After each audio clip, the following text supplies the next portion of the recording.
Hi, beautiful people. This is Tamika Armstrong, also known as Nappy TV. I'm doing the DIY Dollar Tree hack. What I did was I purchased these items yesterday. Thank God for the Dollar Tree. This is some vitamin E oil, unscented, and I already poured it because I thought my camera was working. I tagged the two young ladies that are following the trend on. This is a body oil perfume hack under $3. I chose my scent, which I have a lot of samples. I use the Angel Elixir by Mugler, and I've already mixed it. And I tell you, it smells really, really, really good.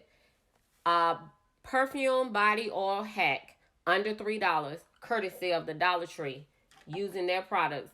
The vitamin E oil, which is unscented, and you can get a pack of these with 3 in the container. You beautiful people have a great day and peace out.